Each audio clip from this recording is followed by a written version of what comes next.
I didn't think I'd ever need to make this video, but numbers are spiking across India and I'm seeing somewhat unsettling photos on Strava and in my Facebook and WhatsApp cycling groups. So here we are.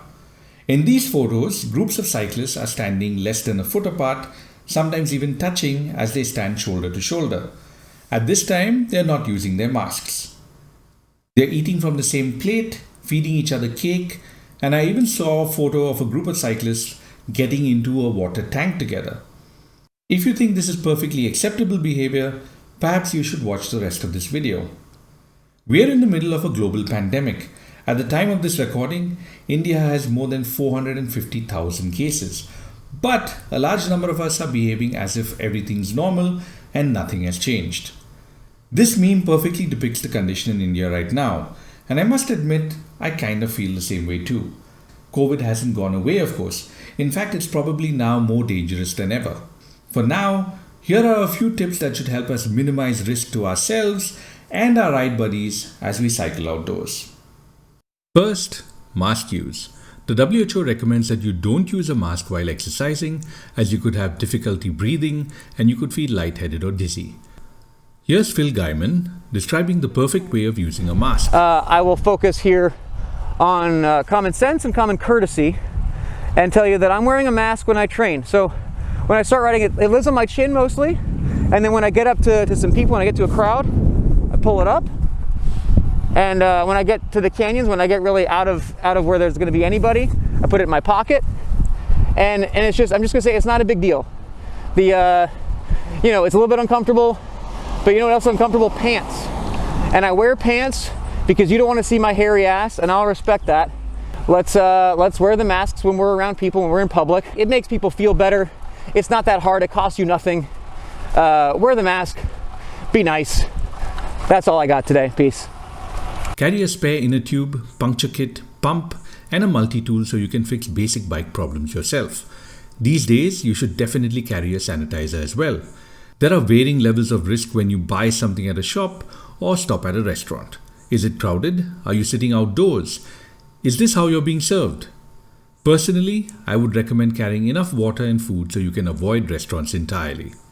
If you're out riding solo, it might be preferable to stay close to home and stick to known routes and known abilities. Get those hill climb and descent KOMs some other time.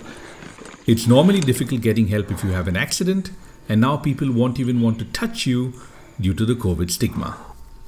If you're riding farther out, do this with a group you trust. Though, let's try to keep our group sizes limited as well.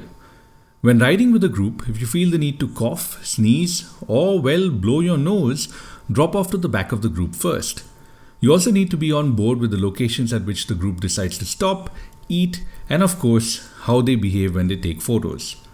Which brings us to why I made this video in the first place. There's a higher chance of the virus spreading when you've stopped riding and are interacting with the group. At this time, it's important to slip your mask on and stand at least a meter apart, even for photos. But we cyclists are a smart bunch. We do the opposite. Take our masks off and stand shoulder to shoulder. Guys, I tried real hard to find good examples of group photos to show you, and failed. There are innumerable examples of how not to behave on group rides, but I couldn't find a single photo where all riders were behaving responsibly. If your group's behavior makes you uncomfortable, please call it out so they can improve. If they don't, stop riding with them or excuse yourself from situations that put you at risk. To those that say this is all a hoax and we're overreacting, TB kills 10 times the number of people in India, this is a plandemic, I'm not here to argue with you. Even if you're right, this doesn't change the fact that the government is reacting based on the rate at which the virus is spreading. For example, in Pune, even though we are in the unlock phase, irresponsible behavior has led to parks being closed again. Sihagarh was open, now closed. Popular treks and forts like Kalsubai, Torna, Rajgarh, all closed. Mulshi Dam and the beautiful Velha Taluka, off limits. New parts of the city are becoming containment zones. As I record this, we just hit a new high for daily cases. Remember that you could have COVID, but be asymptomatic and still perfectly capable of spreading it. Conversely, you could be at risk of being infected by someone else who is careless because they don't believe they have it.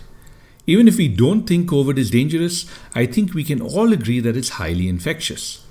If we want to go back to life without restrictions soon and keep our communities and our families safe, we all need to take precautions that will keep it from spreading.